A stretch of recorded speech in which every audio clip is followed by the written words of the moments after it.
प्रश्न सटीक, सफा जवाब, एउटा सिधापनको खोज, सिधा कुरा। नमस्कार, सिधा कुरामा स्वागत छ। म कृष्ण तिमल सिन्हा। आज हामी नेपाल र चीनको कूटनीतिक सम्बन्ध, नेपालको उत्तरी छिमेकी मुलुक चीनले नेपालको विकास निर्माणका लागि, स्थायित्वका लागि, समृद्धिका लागि के गर्न सक्छ, अनि नेपालले छिमेकी मुलुकको त्यो समृद्धिबाट के कस्ता लाभ लिन सक्छ भन्ने विषयमा जोडिएर संवाद गर्दैछौँ। किनकि यति बेला नेपालमा सिद्धान्ततः नेपाल कम्युनिस्ट पार्टी नेकपाको सरकार छ र जसले औपचारिक रूपमा स्वीकार गरेको छ सी जिनपिङ विचारधारा हामी अनुसरण गर्छौँ र त्यही अनुसारको प्रशिक्षण पनि चलिराखेको छ, भ्रमणको आदान प्रदान पनि चलिराखेको छ। तर पनि देखिन्छ, टीका टिप्पणी सुनिन्छ, नेपालमा सरकार चलाइराखेको शक्तिसँग चीनले अझै पनि ढुक्कसँगले सम्बन्ध स्थापित गर्न सकिराखेको छैन। त्यसैले नागरिक स्तरको सम्बन्ध, कूटनीतिक सम्बन्धलाई अलिकति फरक धारबाट चीनले कतै सैन्य कूटनीतिमा रूपान्तरण गर्न खोजिराखेको हो कि, यो प्रश्न पनि यति बेला जीवन्त भइराखेको छ। समग्रतामा यिनै विषयमा जोडिएर आज हामी नेपाल चीन मामिलाका विज्ञ दिनेश खनालसँग संवाद गर्दैछौँ। स्वागत छ। धन्यवाद कृष्णजी। यो एउटा अलि संशयपूर्ण प्रश्न है। तपाईँ नेपाल र चीनको मामिलामा लामो समयदेखि अध्ययन गरिराखेको, चीनलाई नजिकबाट हेरेको र नेपालको कूटनीतिलाई बुझेको अध्येताको हिसाबमा अहिले नेपालको मामिलामा चीन निर्धक्कसँगले सम्बन्ध स्थापित गर्न अझै पनि डराइराखेको छ भनेर कसैले टिप्पणी गर्यो भने त्यो सही हुन्छ कि गलत हुन्छ? अब यो अहिले तत्कालीन भन्दाखेरि जुन पोहोर सालको कुरा गरौँ, चीनको उच्च स्तरीय नेता सी जिनपिङ को भिजिट भयो यहाँ।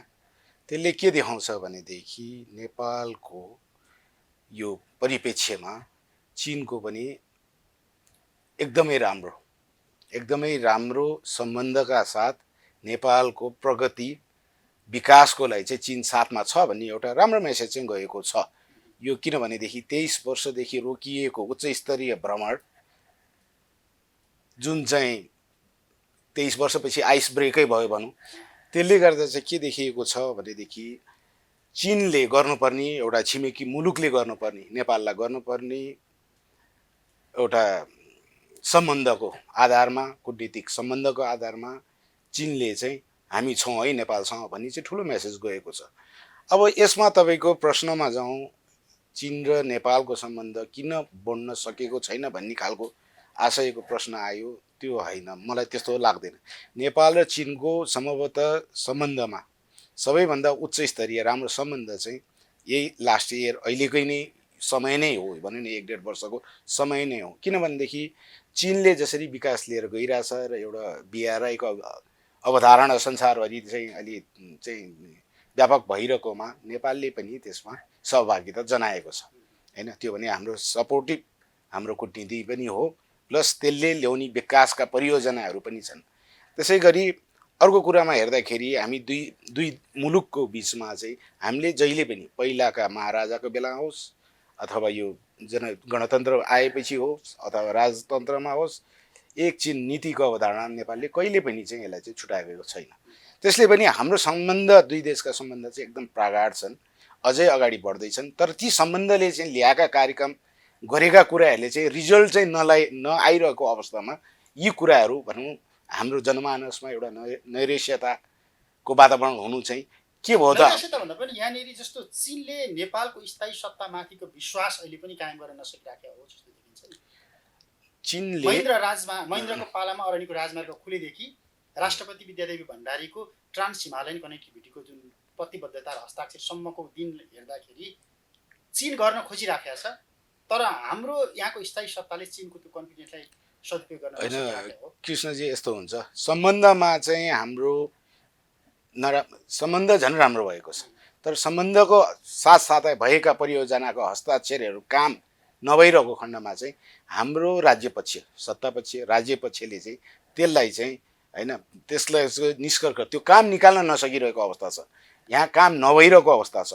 यहाँ विकासका परियोजनाहरू जसरी चाहिँ हस्ताक्षर भएको थियो त्यो अनुसार अगाडि नबढिरहेको अवस्थामा चाहिँ पक्कै पनि त्यसले पनि चीनलाई चाहिँ प्रश्न चाहिँ किन यत्रो सरकार, कम्युनिस्टको सरकार, एउटा ठुलो कम्युनिस्ट पार्टीले चलाएको सरकारले आजको दिन चाहिँ रिजल्ट किन निकाल्न सकेन भन्ने कुरा हामी आम नेपालीको मात्रै होइन, उताबाट सहयोग गर्न सक्ने हाम्रा छिमेकी मुलुकको पनि यसमा चाहिँ दुविधा चाहिँ परेको छ। यहाँनिर राजदूतहरूको भूमिका हुँदो रहेछ होइन? चीनमा हामीले राजदूत पठाइराखेकै छौँ, नेपालमा चिनिया राजदूतको सक्रियता हामी देखिराखेकै छौँ। अब राजदूत कुनै न कुनै रूपमा त्यसलाई फलोअप गर्ने, रिजल्टको लागि पुसअप गर्ने काम त राजदूतको होला नि। राजदूतको चाहिँ प्रमुख भूमिकै रहन्छ, किनभने दुईटा देशको सम्बन्ध सहित, किनभने सम्बन्ध त छँदैछ हाम्रो, त्यो सम्बन्धलाई दुई देशको कूटनीतिक सम्बन्धलाई एकदम मजबुत बनाएर लिएर जाने साथसाथै दुई देश बिचमा हुने व्यापार प्रवर्धन, टुरिज्म, कल्चर एक्सचेन्ज विभिन्न क्षेत्रमा चाहिँ उहाँहरूले चाहिँ त्यसलाई सपोर्टिभ गर्नुपर्छ। र मलाई लाग्छ पहिलाका केही राजदूतहरू, पहिला भन्नाले अगाडिका राजदूतहरू जति राजदूतहरू जानुभयो, धेरै राजदूत मध्ये मैले सम्झनामा मलाई एकजना राजदूतको नाम आउँछ, म अहिले तपाईँलाई यो मिडिया थ्रु नै भनिदिन्छु। टङ्क कार्कीले चाहिँ यो दुई देश बिचको टुरिज्मको लागि, सांस्कृतिक आदान प्रदानको लागि चाहिँ उहाँले चाहिँ धेरै काम गरेको पाएको छु मैले। 2011मा नेपाल भिजिट बेलामा उहाँले विभिन्न क्षेत्रमा चिनको, फुजियनमा थिएँ म, उहाँ फुजियन पनि आइपुग्नु भएको थियो बेजिङदेखि, हेर्नुहोस् धेरै टाढा छ त्यो भने, हजारौँ किलोमिटर टाढा आएर पनि नेपालको बारेमा प्रबोधन गर्ने चाहिँ कामहरू गर्नुभएको थियो। त्यो प्रेरित, त्यहाँ फुजियन प्रान्तमा धेरै जस्तो बौद्ध धर्मीहरू छन्, हेर्नुहोस् होइन, बौद्ध धर्मी भन्दा बौद्ध मारीहरू छन्। त्यसलाई चाहिँ मेरो विचारमा त्यही इयरदेखि हुनुपर्छ उहाँले गरेको काम। उहाँले चाहिँ धार्मिक ट्राभल होइन, यो रिलिजन ट्राभलिङ पनि उहाँले त्यहाँबाट सुरु गराउनु भएको थियो। त्यस्ता कोही व्यक्तिहरू चाहिँ हुनुभएको थियो होइन, विगतमा राजदूतहरू जसलाई चाहिँ गण्य रूपमा उहाँले गर्नुभएको कुराहरू। हामी त चीनमै बस्थ्यौँ, हामी पढ्दै थियौँ, त्यो बेला त पढ्दै स्टुडेन्टै थियौँ हामी होइन। ती कुराहरू चाहिँ कस्तो भनेदेखि केही व्यक्तिहरूले गर्नुभएको छ, तर सबै राजदूतहरूले चाहिँ त्यो गर्नुभएको जस्तो लाग्दैन र त्यो भूमिका खेल्नै पर्छ। आजको दिनमा चाहिँ कोही पनि राजदूत भएर चीनमा जान्छ भने हाम्रो सम्बन्ध त एकदम प्रगाढ छ, त्यसलाई स्ट्रङ राख्दा राख्दै हामीले चाहिँ उहाँहरूको चाहना अनुसार उहाँले विकास गर्नु खोज्नु भएको छ नि, त्यो विकासलाई चाहिँ नेपालमा कसरी ल्याउने भन्ने कुरा भूमिका खेल्न एकदमै इम्पोर्टेन्ट छ। अब यद्यपि अहिले नयाँ राजदूत जानुभएको छ भर्खरै 2-4 महिना अगाडि, नयाँ राजदूत उहाँले गर्नुहुन्छ भन्ने मलाई आश छ, मलाई विश्वस्त छ त्यो कुराहरू। तर त्यहाँ गएर राजदूतको रूपमा मात्रै बस्ने होइन कि दुई देश बिचको व्यापार प्रवर्धन होइन, के अरे टुरिज्म प्रवर्धन होइन, कल्चरल एक्सचेन्जहरूदेखि लिएर विभिन्न कुराहरू चाहिँ राजदूतले गर्न सक्नुहुन्छ। र आजको दिनमा चीनले पनि त्यस्ता व्यक्तिलाई चाहिँ राजदूत भएर आफ्नो देशमा आओस् भन्नु पनि चाहन्छ, ताकि त्यसले चाहिँ दुई देश बिचको सम्बन्ध मात्रै नभएर अरू कार्यक्रमहरूलाई पनि, परियोजनाहरूलाई पनि अगाडि बढाउन चाहिँ त्यहाँबाट पनि पहल होस् भन्न चाहिँ चाहन्छ। त्यो विश्वास चाहिँ अब शीतल निवासको प्रतिनिधि भनौँ अथवा सिंहदरबारको प्रतिनिधिका रूपमा बेजिङमा पुगेका नेपाली अधिकारीले त्यो विश्वास जित्न नसकिराखेर हो अथवा हाम्रो स्थायी सत्ता नै कमजोर भएर हो? पछिल्लो समयमा यहाँको पनि कता कता त्यो खालको आशय मैले सामाजिक सञ्जालमा देखेँ। त्यो पक्कै चीनले सैन्य कूटनीतिमा अलिकति कोल्टी फेर्न खोजिराखेको हो कि भन्ने एउटा मेसेज दिइराखेको छ भन्छ नि। अब अहिले चाहिँ कस्तो भयो भनेदेखि हाम्रो आन्तरिक राजनीतिक खिचोलो परेको अवस्था पनि छ आजभोलिकै कुरा गर्दाखेरि। र भर्खरै पनि चिनिया रक्षा मन्त्रीले भ्रमण गर्नुभएको पनि समय भएको छ अहिले। भन्नाले अहिले यो परिस्थितिलाई हेर्दाखेरि चाहिँ चीनले एउटा उपस्थिति चाहिँ जनाएको छ, त्यो चाहिँ हामीले नकार्न सकिँदैन। किनभनेदेखि नेपालको लागि हामी पनि छौँ भन्ने एउटा उपस्थिति चाहिँ जनाएको छ एज अ आन्तरिक राजनीतिलाई हस्तक्षेप गरेर होइन। आन्तरिक राजनीतिमा चीनले कहिले पनि नेपालको आन्तरिक राजनीतिभित्र हस्तक्षेप गर्दैन, उनीहरूको त्यो नीति नै छैन होइन। उनीहरूको फरेन डिप्लोमेसी नै त्यो होइन, पोलिसी नै त्यो होइन। उहाँले यहाँ यो देशका जो पनि राजनीतिक व्यक्तित्व जो जनताबाट चुनिएर होस् अथवा पहिला राजाको पालामा होस्, राजतन्त्रमा पनि चीनले राजाहरूलाई त्यतिकै सत्कार गर्थे र आन्तरिक मामलामा गर्दैनथे, हस्तक्षेप गर्दैन भनेदेखि अहिलेको यो लोकतन्त्रमा पनि होइन, यो पार्टीगत भित्र पनि उनीहरूले आन्तरिक राजनीतिमा हस्तक्षेप गर्दैनन्। यद्यपि यो कम्युनिस्ट पार्टी नफुटोस् भन्ने नै चाहना छ, किनभने फुटेपछि के हुन्छ भने यहाँ अस्थिरता हुने हो कि नेपाल त विकासको बाटोमा जानुपर्ने हो। सबै कुरा हामीसँग पनि ओबिआरमा पनि हस्तक्षेप गरिसकेको छ, उनीहरूले त काम गरेर देशलाई चाहिँ समृद्धितिर लानुपर्ने हो भन्ने उहाँहरूको चाहना छ। तर यहाँ चाहिँ ठ्याक्कै के भइरहेछ भने चाहिँ कामहरू भइरहेको छैन। हामी आन्तरिकै यत्रो गणतन्त्र ल्याएर यत्रो होइन स्थिरता चुनाव गराएर 2 तिहाईको सरकार हुँदा पनि आज चाहिँ हामीले चाहिँ हाम्रा छिमेकी मुलुकहरूलाई विश्वस्त पार्न सकेका छैनौँ। किनभने हामी अब क्यापेबल छौँ है, राजनीतिकले हाम्रो राजनीतिक रूपमा पनि हामी एकदम स्ट्रङ छौँ, त्यसैगरी आर्थिक रूपमा पनि हामीले प्रगति गर्न थाल्यौँ भने म्यासेज दिइरहेको अवस्था छैन। त्यस विषयमा त चिन्तित छ नेपालमा किन चाहिँ यो आन्तरिक यो प्रश्नमा जस्तो चीनको परराष्ट्र नीति अथवा छिमेक नीति र हाम्रो अर्को छिमेकी मुलुक भारतको परराष्ट्र नीति अथवा छिमेक नीतिमा केही फरक छ? हामी अलिकति बुझाइमा फरक हो, अलिक दुविधा अथवा विरोधाभासमा टीका टिप्पणीहरू आउँछन् दुईटा छिमेकीका सन्दर्भमा। त्यसमा हेर्दाखेरि नि कृष्णजी ठ्याक्क भन्नु पर्दाखेरि चीनले हाम्रो आन्तरिक राजनीतिमा हस्तक्षेप गर्दैन, चाहे त्यो नेपाली कङ्ग्रेसको सरकार बनोस्, चाहे त्यो कम्युनिस्टको सरकार बनोस् अथवा कुनै पार्टीको सरकार बनोस् या फेर राजतन्त्रै होस् यो देशमा। उहाँले गर्ने उहाँहरूको नीति जुन परराष्ट्र नीति छ, जुन देशमा जो शक्तिमा आए पनि उहाँहरूसँग सेम व्यवहार हुन्छ, सेम उहाँहरूको परराष्ट्र नीति बन्छ। देश पार्टी र त्यहाँको शक्ति परिवर्तन अनुसार उहाँहरूले विदेश नीति अथवा आफ्नो छिमेकीसँगको नीति चेन्ज गर्नुहुन्न कहिले पनि। उहाँहरूको पोलिसी किन हामी मात्रै होइन, उहाँको 13वटा देश वरिपरि छिमेकी राष्ट्र छन्, हामी नेपाल मात्रै होइनौँ। तर उहाँहरूको त्यो नीति सबैलाई एकै हुन्छ होइन। नेपाललाई भनेर छुट्टै अथवा नेपालमा शासन बदलियो भनेर उहाँहरूले छुट्टै चाहिँ गर्नुहुन्न। जो शक्तिमा आए, जो सत्तामा हुनुहुन्छ, उहाँहरूको जुन वैदेशिक छिमेकीसँग गर्ने कूटनीति छ त्यसमा फरक पर्दैन। तर यद्यपि के देखिन्छ भने भारतको तर्फबाट चाहिँ यो आन्तरिक राजनीतिमा पनि हस्तक्षेप भयो कि भन्ने चाहिँ हाम्रो चाहिँ देखिन्छ। किनभने हाम्रो सरकार अनुसार उहाँहरूले पोलिसी बदलेको पनि देखिरहेछौँ हामीले होइन। र विभिन्न शक्ति जुन आउँछन् त्यो अनुसार चाहिँ उहाँहरूले आन्तरिक राजनीतिमा नि हस्तक्षेप गरे, भेटघाट गर्ने त्यो चाहिँ मुभमेन्ट चाहिँ देखिन्छ। तर चिनियाहरूले आजको दिनमा अब यो सरकार भनौँ न अहिले यो किचोलोबाट यो सरकार नरहेर अरू कोही आए पनि उहाँहरूको नीति चाहिँ फरक हुँदैन, एउटै हुन्छ। नेपालप्रतिको जो जनमतले यहाँ सपोर्ट गरेका छन्, जो चाहिँ सत्ता शक्तिमा आएर चाहिँ देश चलाउनु भएको छ, उहाँहरूको नीति उहाँहरूसँग एउटै हुन्छ। होइन कि यो र त्यो भन्ने नै हुँदैन, उहाँहरूको त्यो फरेन नीति नै छैन। त्यही भएर हामी एउटा विश्वस्त के गर्नुपर्छ भनेदेखि मेरो पनि यत्रो लामो अन्तरालमा उहाँहरूको एउटा पोलिसी, तपाईँहरू नेपालीहरू भारत र चीन बिचको हामीको मित्र देश, तपाईँहरूको दुईटै देशलाई चीनले कहिले पनि एउटा कुरा चाहिँ भन्दैन कि अब म पनि त्यहाँ मेरा साथीभाइदेखि लिएर सबैजनाले कहिले पनि मलाई भनेनन् कि कहिले पनि तिमीहरूले नेपालीहरूले भारतसँग राम्रो सम्बन्ध राख्नु हुँदैन भनेर कहिले पनि भन्दैन। उनीहरूले के भन्छन् भने तपाईँहरूको दुईटै छिमेकी बराबर सम्बन्ध राख्नुपर्छ। भारत पनि तपाईँहरूको एकदम इम्पोर्टेन्ट छ, किनभने कल्चरल कुराहरू धेरै रिलेसन छ भारतसँग भनेदेखि विकासको माध्यममा अथवा सपोर्टिभ कुरा हामीलाई पनि चाहिँ नछुटाऊ है, हामी पनि तिमीहरूको सहयात्री हौँ, छिमेकी हौँ है भन्ने कुरा चाहिँ उसले सन्देश दिएको छ। होइन कि भारतसँग छुट्यो हामीसँग आऊ भन्ने चाहिँ चीनको त्यो धारणा छैन, त्यो फरेन डिप्लोमेसी नै छैन। तर हाम्रो विदेश नीतिले चाहिँ यी कुराहरूलाई सम्बोधन गरिराखेको छ। हाम्रो अब प्र्याक्टिकल्ली हेर्दाखेरि चाहिँ हामी पनि अलिकता भारतको झुकावमा हौँ अथवा भारतबाट चाहिँ हामी चाहिँ अलिकता होइन उहाँको प्रभावमा परेको हौँ भन्ने कुरा राजनीतिक कुरामा चाहिँ होइन। अब म राजनीतिक कुराहरू त पोलिटिकल पार्टी अनुकूल भइदिँदा पनि ब्युरोक्रेसी अनुकूल नभइदिएको कारण नेपालले चीनसँगको रिलेसनलाई अगाडि बढाउन सकेन भन्ने टिप्पणी। रिलेसनको बारेमा नाकाबन्दीको समयमा पनि ब्युरोक्रेसीको कारण फाइल अगाडि बढ्न सकेन, चीनबाट पेट्रोल ल्याउन सकेनौँ, चीनसँगको त्यो बिआरआईसँग जोडिएका सम्झौताहरू परराष्ट्र यो त हाम्रो परराष्ट्र नीतिमा कायम हुने कुरा हो। चीनको र भारतको परराष्ट्र नीति, हामी परराष्ट्र नीतिमा कति स्ट्रङ छौँ र तपाईँले भने जस्तो हाम्रो ब्युरोक्रेट्सहरूलाई हामीले दिएको होइन आदेश कति चाहिँ पालना हुन्छ अथवा कुनै राष्ट्रले चाहिँ उसलाई इन्फ्लुएन्स गरेको छ भने फाइल लुकाउने जस्तो कुरा तपाईँले भन्नुभयो, ती कुराहरूलाई चाहिँ कम गर्न कसरी चाहिँ होइन।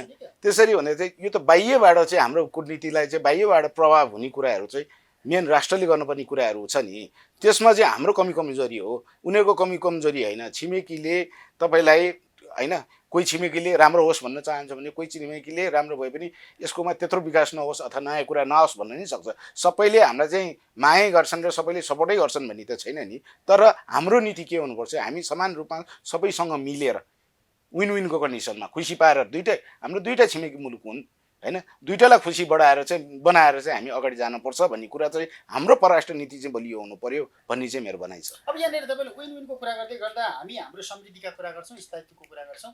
बेल्ट एन्ड रोड इनिसिएटिभ चाइनाले अगाडि सारेको हामी त्यसमा कार्यान्वयनमा जाने भनेर प्रतिबद्धतामा हस्ताक्षर गरिसकेका छौँ, त्यो स्टेजमा हामी प्रवेश गरिसकेका छौँ।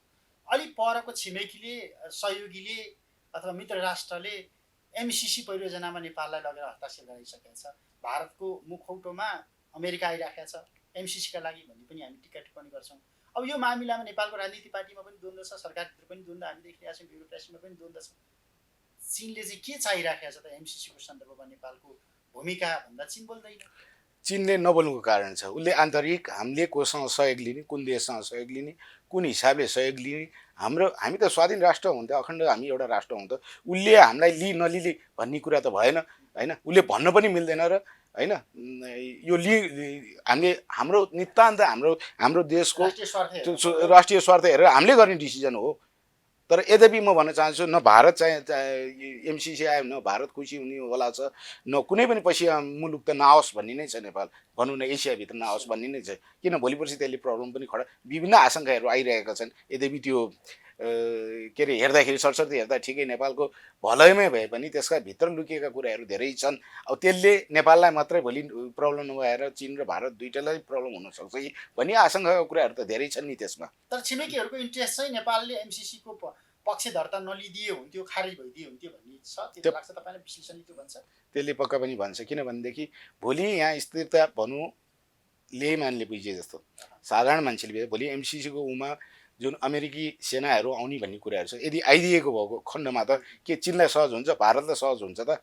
हुँदैन। यो कुनै पनि हालत कुनै देशलाई पनि सहज हुँदैन, नेपाललाई त सहज नहुने भइहाल्यो। किनभने भोलि यदि यो दुई राष्ट्रपति नहुला त्यो भन्ने चाहिँ कुरा, किनभने आजको दिनमा त एसियाले त अगाडि फड्को मार्दैछ नि त। एसिया त होल कन्टिनेन्ट, चीन र भारतको मात्रै कुरा नगरौँ न त, एसिया त बढ्दो छ अगाडि, इकोनोमिकली धेरै अगाडि फड्को मार्दैछ नि त। यो कुराहरू त भोलिका दिनमा त एसियाले यो महादेशहरूमा 7वटा महादेशमध्ये त एसियाले पनि प्रभुत्व जनाउन त सक्छ नि त आगामी दिनहरूमा। त्यो पोसिबिलिटी त धेरै देखिन्छ आजको दिनमा। भनेदेखि यो भित्र चाहिँ अहिले चाहिँ कोही शक्तिशाली राष्ट्रलाई चाहिँ भित्र नछिरेकै जाति होस् भन्ने चाहिँ दुई स्वाभाविक कुरा हो। बिआरआई माथि पनि त हामी शङ्का त गर्न सक्छौँ नि। चीनले अगाडि सारेको बेल्ट एन्ड रोड इनिसिएटिभ अन्तर्गत कुनै कन्ट्रीलाई ऋणको भर्खरामा हाल्यो, कुनै कन्ट्रीलाई ऋणको पासोमा पार्यो, नेपाल पनि ऋणको पासोमा पर्दैछ, बिआरआईतिर नजाऊ, खबरदारी सचेतना। बिआरआईको प्रोजेक्टहरू त अब हाम्रोमा होइन, बिआरआई थ्रु होइन, बेल्ट एन्ड रोड थ्रुको प्रोजेक्टहरू आउनेमा हामीले त्यसमा पनि चुज गर्न सक्छौँ कुन प्रोजेक्ट गर्ने कुन प्रोजेक्ट नगर्ने भन्ने कुरा नितान्त नेपालले डिसाइड गर्नुपर्ने कुरा हो। बिआरआईमा सम्झौता गर्दैमा चाहिँ हामीले सबै प्रोजेक्ट उहाँहरूले अफर गरेको प्रोजेक्ट गर्नुपर्छ भन्ने छैन। हाम्रो राष्ट्रिय स्वार्थमा जुन सही लाग्छ हामीलाई, हामीले ती प्रोजेक्टहरूमा चाहिँ हामीले सहकार्य गर्न सकिन्छ। त्यो त नेपाल एउटा राष्ट्र हो नि बाबा, यो कुनै अरूले भन्दैमा गर्दैमा चाहिँ त्यो गर्नु मान्ने भन्ने कुरा होइन, प्रान्त पनि होइन हामी होइन। एउटा शुभेच्छा, किन बिआरआईले एउटा डेभलपमेन्टको चाहिँ अवधारणा ल्याएको छ भने हामी पनि डेभलपिङ कन्ट्री हौँ, हामीलाई पनि डेभलप हुन मन लाग्छ, हाम्रा पनि बाटाघाटा हाम्रा रेलहरू चलुन् होइन, हाम्रो नि जीवन स्तर माथि होस्, हामी नेपाली दाजुभाइको कृषिदेखि लिएर उद्योगसम्मको होइन व्यवसायहरू माथि जाउन् भन्ने त सबैको चाहना छ नि। हामी पनि नयाँ युगमा आइसक्यौँ, तर भौतिक रूपमा हामी नयाँ अगाडि बढ्न नसकेको कुरा त हो नि। यदि बिआरआईले हामीलाई त्यो कुराहरू सहयोग गर्छ, ती परियोजनाले गर्छ भनेदेखि हामी किन नगर्ने होइन? त्यही भएर त हामीले साइन गरेका होला नि त। त्यो कुरा त हामीलाई त साइन गरेको कुरा त हामीलाई थाहा छ होइन। तर एमसिसीसँग त साइन गरेको कुरा नि अहिले पछिबाट मात्रै निस्क्यो कि यहाँ कुरा अलिक कन्फ्युज अपारदर्शी, हामीले पछिबाट थाहा पायौँ नि त। यो कुराहरू त हुन त पहिल्यै भइसकेको कुराहरू रहेछ नि त त्यो कुराहरू।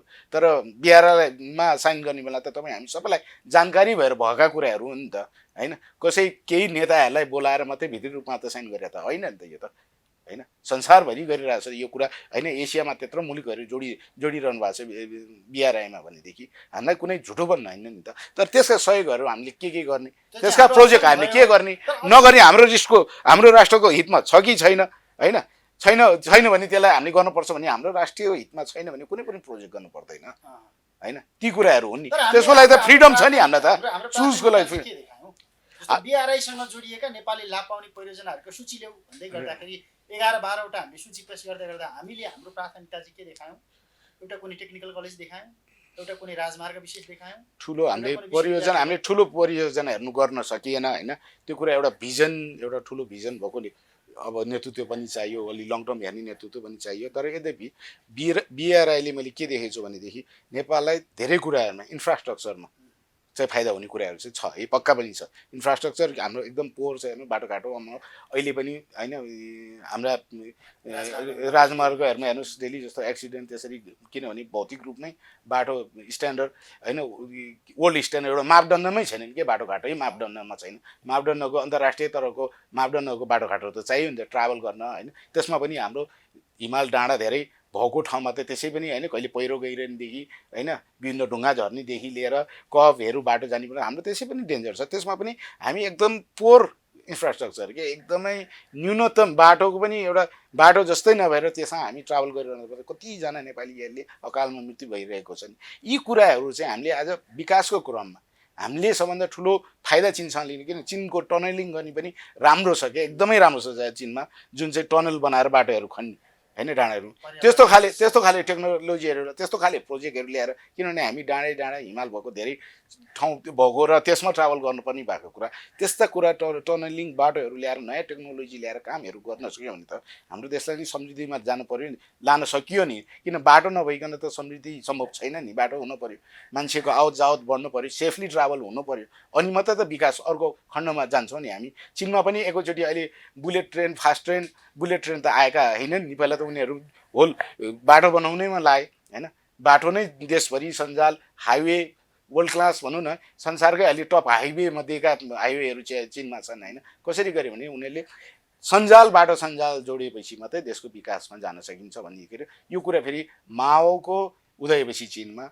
उहाँले लाउनु भएको नारा हो क्या यो चाहिँ समृद्धिका लागि बाटो भन्ने कुराहरू छ नि उहाँले त्यो पुरा गरे अहिले ती नाराहरू पुरा भइसके हेर्नुहोस् अब अरू नाराहरू छन् उनीहरूको होइन समृद्धिका नाराहरू जस्तै अहिले तपाईँले सिजनबिङको विचारधाराको कुरा गर्नुभयो अहिले यी कुराहरू चाहिँ अब अगाडि बढ्दैछन् कसरी इन्टरनेसनल्ली पनि जाने इकोनोमीलाई कसरी बढाउने त्यस अन्तर्गतको BRI पनि एउटा सोच उहाँहरूको विचारधारा हो एउटा र आफ्नो छिमेकी मुलुकहरूलाई आफू समृद्धि सँगसँगै छिमेकी मुलुकहरूलाई पनि समृद्ध बनाउने भन्ने उहाँहरूको नीति छ त्यसमा हामीले दोमन गर्नै पर्दैन यहाँनिर लगभग अन्त्यमा छौँ हामीले चीनबाट लिन सक्ने चाहिँ के हो यति बेला सबैभन्दा पहिला त चीनलाई विश्वासमा लिनु पर्ला हामीले विश्वासमा पनि होइन चीनसँग लिनुपर्ने कुरा हामीले काम गरेर देखाउनु पर्यो कुनै पनि सरकार होस् अब हामी बाटो राम्रो छैन हामी रेलको कुरा गरिराखेका छौँ हाम्रो बाटो राम्रो छैन हामी पानी जहाजको कुरा तत्परता र काम देखाउनुपर्छ चिनिया जात भनेकोदेखि चिनियाहरू भनेदेखि मेहनत एकदम मेहनती र काम गरिरहने जात हुन्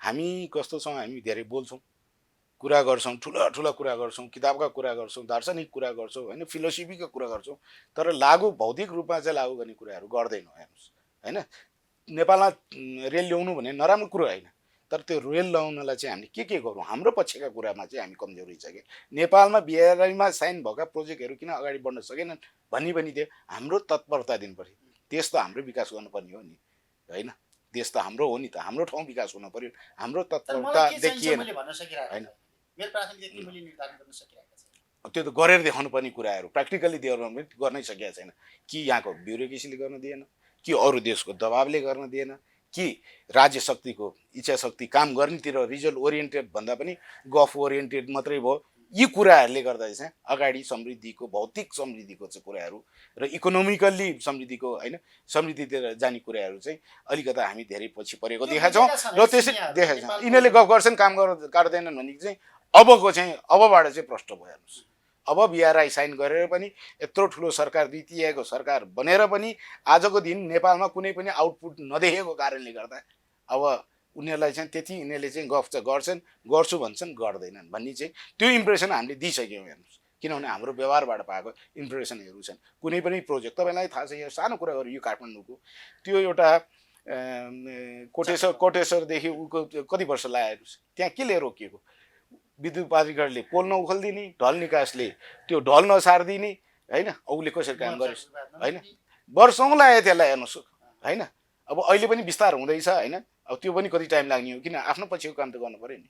सबै कुरा उसले गर्छ भने त होइन, यहाँ त अड्काउने मात्रै कुरा छ कि जे काम पनि अड्काएर चाहिँ त्यसको अग्रगामी हुँदैन। अड्काउने होइन कि सल्भ गर्ने। जसरी पनि उनीहरू त कस्तो छ, उनीहरूको धारणा भने काम सुरु गरेपछि फिनिस गर्नुपर्छ। चाइनामा कन्स्ट्रक्सन 24 आवर्स हुन्छ, सिफ्टमा काम हुन्छ, दिन रात काम हुन्छ। न त त्यत्रो राष्ट्र त्यसरी बन्छ त, त्यत्रो बाटाघाटा त्यसरी बन्छ, त्यो पुलहरू बन्छ त हो। एउटा कल्चर हुनु पऱ्यो, एउटा काम गर्ने, प्रोजेक्ट गर्ने, होइन कि एउटालाई देखाएर उसलाई दोष देखाउने, उसलाई दोष देखाउने गरेर त्यो काम चाहिँ घुमाएको घुमाइ गऱ्यो भने हामी समृद्धिको ठाउँमा कहीँ पनि पुगिँदैन। हेर्नुहोस्, यहाँ त जनता अथवा यहाँका काम गर्ने निकायहरू पनि त्यस्तै छन्, प्लस सरकार पनि त्यस्तै भयो। अब अहिले त प्रमाणितै भइरहेछ। कुरा चाहिँ ठुलो गर्ने, काम चाहिँ रिजल्ट चाहिँ केही पनि छैन। त्यही भएर दोस्रो च्यानलको कुटनीति खोजिराख्या हो। त्यो हुनसक्छ किनभने उपस्थिति चीनले पनि नेपालमा जनाउँछ, आजको दिन खुल्ला रूपमा चाहिँ जनाउँछ। किनभने हामी पनि, नेपाल पनि हाम्रो मित्र राष्ट्र हो है। हामीले गर्न सक्नुपर्ने कुरा, हामीले सक्ने सहयोगको कुरा, हामीले गर्ने इन्फ्रास्ट्रक्चरमा सहयोग गर्ने कुरा नेपालीहरूलाई हामीले गर्छौँ भनेर अगाडि आएकै छ। यहाँनिर चिनियाहरूको नेपाली जनताप्रतिको बुझाइ चाहिँ के छ, के पाउनुहुन्छ? एउटा कुरा चाहिँ नेपालीलाई सबैभन्दा माया गर्ने मैले देखेँ। म पनि 20-25वटा देश त घुमेको छु, तर म धेरै समय चाहिँ चीन लामो समयपछि नेपालीलाई एकदमै माया गर्ने भने चिनिया जनताहरू हुन्।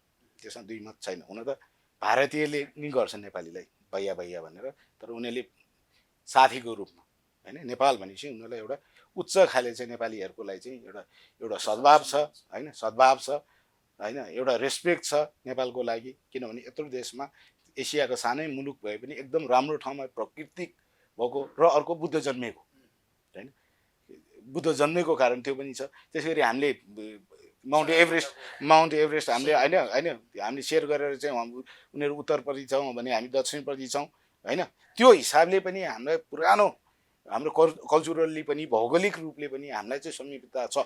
हुँदाहुँदै बिचमा त्यो ठुलो होइन 1600-1700 किलोमिटरको हिमालयनको बिचमा पनि तर हाम्रो चाहिँ मजबुत साथी चाहिँ नेपाल हो भन्ने राजनीतिक तर्फबाट पनि छ। आम जनमानसमा नेपाल त उहाँहरूलाई जानै पर्ने, एकचोटि घुम्न जानै पर्ने जसलाई पनि लाग्छ होइन। अब यहाँ साउथ एसियामै भन्नुभयो भने कुन देश जान्छ भने उनीहरूले सबभन्दा पहिला रोज्ने देशै नेपाल हुन्छ। तर 65 वर्ष हामीले कसरी गुजार्यौँ सम्बन्धको, औपचारिक सम्बन्धको? होइन, औपचारिक सम्बन्ध हाम्रो धेरै कालखण्डमा धेरै किसिमको भएका छन्। जब राजतन्त्रको पालामा पनि एउटा कोशी ढुङ्गा चाहिँ राजा महेन्द्रले गर्नु नै भएको हो। यत्रो उहाँले उहाँहरूको सुप्रिम लिडर माओ जेदुङ होइन, माओको चाहिँ एउटा दोस्ती बनाएर सम्बन्ध जित्न सक्नु भने त्यो बेला ठुलो कुरो थियो, उहाँले गर्न सक्नुभयो। त्यसै गरी पछिबाट जननिर्वाचित विश्वेश्वर कोइरालाको पहिलो भ्रमण थियो होइन, अनि त्यसमा टुङ्गाउनु भयो। किनभनेदेखि उहाँ इम्प्रेस हुनुभयो। नेपालीहरू चाहिँ अहिलेका आजको दिनमा, त्यो बेला त विश्वेश्वर प्रसाद कोइराला यङै हुनुहुन्थ्यो उहाँले भ्रमण गर्दाखेरि। उहाँले फोटोहरू हेर्नुभयो होला तपाईँले नि। र माओले उहाँलाई मान्नुभयो किनभनेदेखि एउटा निर्वाचित एउटा जनताबाट आएको केटो होइन, यसरी चाहिँ राम्रो दृढका साथ बोल्यो भनेदेखि ओहो नेपाल त राम्रो रहेछ, राजनीतिक रूपले नै राम्रो हुँदो रहेछ भन्ने राम्रो मेसेजहरू गएको छन् हाम्रो होइन। पछिबाट जनयुद्धमा यो अहिले पछिको अन्तर्गत 10 वर्ष जनयुद्धमा नि जुन चाहिँ प्रचण्ड लगायतका माओवादीले देखाए, त्यो एउटा रेभोल्युसन देखाए, त्यसलाई पनि मानियो। रातारात उहाँ प्रचण्ड पुष्पकमल दाहाल चीनभरि आम जनतामा चाहिँ पपुलर हुन जानुभयो। मिडियाले त्यही अनुसारले उहाँले गरेर नेपालमा रेभोल्युसन ल्याएर शान्ति प्रक्रियामा आएर राजनीतिमा गए। त्यो त राम्रो रिजल्ट थियो। ती कुराहरू केही व्यक्तिहरूले चाहिँ उहाँहरू चाहिँ चीनले पनि हेर्ने गर्छ, आम जनमानसले को चाहिँ पपुलर छन् होइन, कोले चाहिँ नेपालमा के गरेका छन् भन्ने कुरा। तर गफ मात्रै गर्ने, काम मात्रै नगर्ने भने एकचोटि विश्वास होला, दुईचोटि विश्वास होला, तीनचोटि विश्वास होला, चारचोटि चाहिँ कुनै हालतमा विश्वास हुँदैन। आजको दिन हामी नेपाली सबैले चाहिँ राजनीतिक नेपाली हामी जनताको लेभलबाट, पिपुल टु पिपुलबाट र कि सरकारको तर्फबाट चाहिँ आजको दिन काम गरेन भने चीनले हामीलाई विश्वास गरेर हो यसलाई फेरि यो परियोजनाहरू दिने काम गर्छ भने यसमा विश्वास गर्ने कुराहरू चाहिँ कम हुन जान सक्छ कि भन्ने मेरो आशंका छ। मलाई डाउट छ आजको दिनमा यसरी हामीले गयौँ भनेदेखि चीनको सम्बन्ध चाहिँ होइन, सम्बन्धमा मात्रै लिएर त्यसलाई चाहिँ हामीले प्र्याक्टिकल्ली चाहिँ हामीले अरू सम्बन्ध चाहिँ विकास, किनभने चीनसँग अहिले संसार जोडिरहेछ, उनीहरू विकासको क्रममा गइरहेछ। चीनसँग सबै देश, संसारभरिका देश व्यापार गर्न चाहन्छ भने हामी छिमेकी मुलुक भएर त्यो अपर्च्युनिटी नलिने हामीले, त्यति भयो भने त हामी जति चाहिँ मूर्ख चाहिँ को देखिन्छ होला ल भन्नुहोस् त, गुमाइरहेछौँ। समय र संवादका लागि धन्यवाद। धन्यवाद कृष्णजी, मलाई पनि समय दिनुभयो, धन्यवाद। दर्शकबिन, सिधा कुराको आजको समय सकिएको छ। आज हामीले विशेष गरी नेपाल र चीन बीचको मित्रवत सम्बन्ध, कूटनीतिक सम्बन्ध, छिमेक नीति, विशेष गरी नेपालको उत्तरी मुलुक चीन यति बेला सम्भवतः विश्वमा पुनरावलोकन हुने हो भने सबैभन्दा शक्तिशाली आर्थिक हिसाबमा त्यो सूचीमा पुगिसकेको छिमेक भएर पनि हामीले चीनको त्यो समृद्धिबाट, त्यो स्थायित्वबाट, त्यो विकासबाट किन लाभ लिन सकिराखेका छैनौँ? किन दुई मुलुक बीचको सम्बन्ध अझै संशयपूर्ण छ र किन राजनीतिक स्तरमा भइराखेको विश्वास कर्मचारी तन्त्रले लिन सकिराखेको छैन, अथवा कर्मचारी तन्त्रले गर्दै गर्दा राजनीतिक नेतृत्वले त्यसलाई किन हासिल गर्न सकिराखेको छैन? चीन लगानी गर्न खोजिराखेको छ तर हामीले लगानी भित्र्याउन सकिराखेका छैनौँ। यिनै विषयमा हामी जोडिएर संवाद गऱ्यौँ। आज हामीसँग संवादको लागि नेपाल चीन मामिलाका विज्ञ दिनेश खनाल हुनुहुन्थ्यो। समय अनि संवादको लागि दिनेश खनाललाई फेरि पनि धन्यवाद दिन्छु। क्यापिटल एचडी टेलिभिजन हेर्दै गर्नुहोला।